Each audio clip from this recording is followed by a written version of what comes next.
Lombardo had been playing with Joe Walsh and Jim Bonifati. He was in a band called Pie, which never made it. And then Phil joined. Kenny Margolis had joined the choir already, and Randy Clowan, his brother Danny, wrote the hit "It's Cold Outside." And then Randy came in. He was only 16 years old in that picture.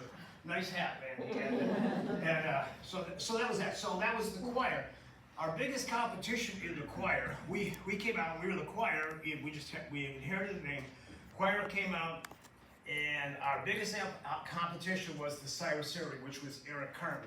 Eric Carmen now had the original guy from the choir, Wally Bryson, and because everybody kept switching around, and we would have, another picture of the choir? There's the choir again, another picture of the choir. That's the choir's girlfriends. I just thought that was cool. That's our girlfriends. And then that's one. And 3 of the guys from the choir are married to those girls today. They've been married 55 to 60 years. That's his choir. And this is Phil G. Lombardo. He played, if you notice what that is, that's a painted Hammond organ. A Hammond organ is a piece of furniture. We used a real Hammond organ. When we played piano, we had a real piano. So we had a real piano with a mic on it and a Hammond organ that is so big, and these Leslie speakers were this big. So these roadies made a lot of money. You know, usually you get to drink the beer, meet the girls, and get a little bit of money. So I hope it was worth it. You know, they had all that stuff around. So our biggest rivalries during the choir time was Eric Carmen, and then eventually our band ended up joining with Eric Carmen. Some of our guys quit. I ended up in a band called Moses. I'm just going to show you. The choir did a reunion show. That's us in our reunion show. We did 2 at the Beachland Ballroom, 1 at the Music Box next. And that's us again at the reunion show. That's at the Music Box Supper Club. Next one. And that's all of us happy guys, the choir, the reunion. Next one. Now, the band I ended up in was Moses. And during this time, the choir and Cyrus Erie kept battling back and forth, and not battling, but fighting, you know, competing with Eric Carmen's band. And so I ended up in Moses. That way, through that shift, I ended up in that band. And the Moses is too long to go into. I think you guys have a time limit here of what you want to do.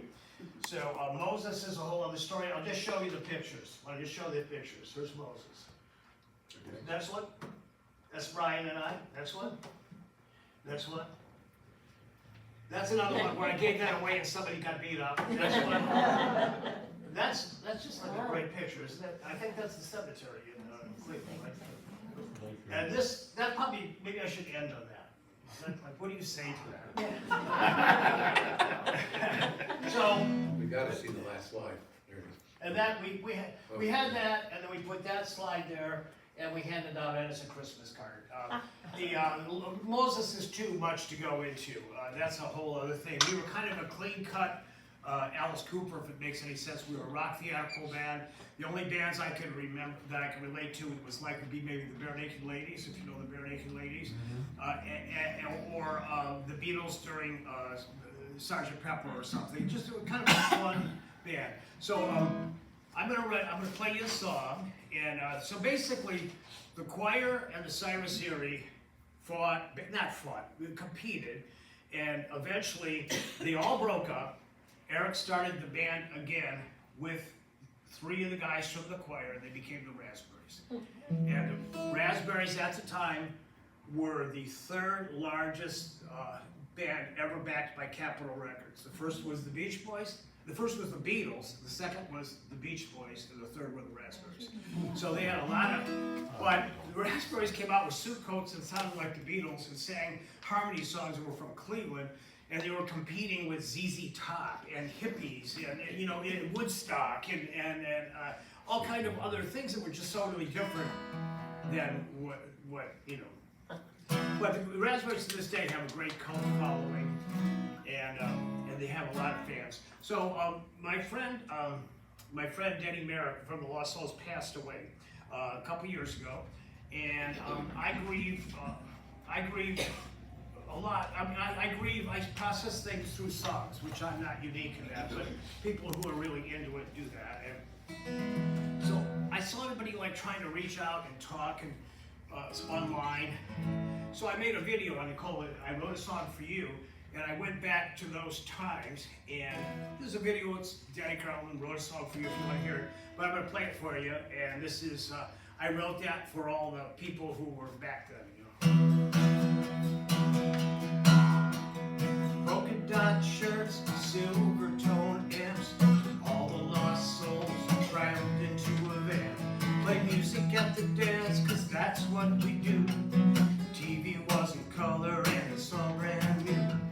Guitar roadies, girls until we were through. Sandy, Jamie, Karen, just to name a few. When I was shy, I didn't know what to do, so I wrote a song for you. I saw you in the crowd, the band was playing loud. It was all brand new, you were the chosen few. I wrote a song for you.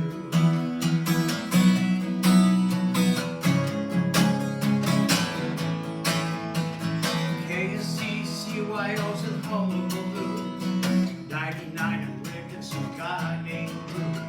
My love I won't admit and I won't tell you. I was following hard, but I want you. Mods, rockers, greasers, collegians were few. In school, hiding long hair, it really was true. There's nothing about this song that can be painted blue. I wrote a song for you. I saw you in the crowd, the band was playing loud. It was all brand new, you were the chosen few. I wrote a song for you.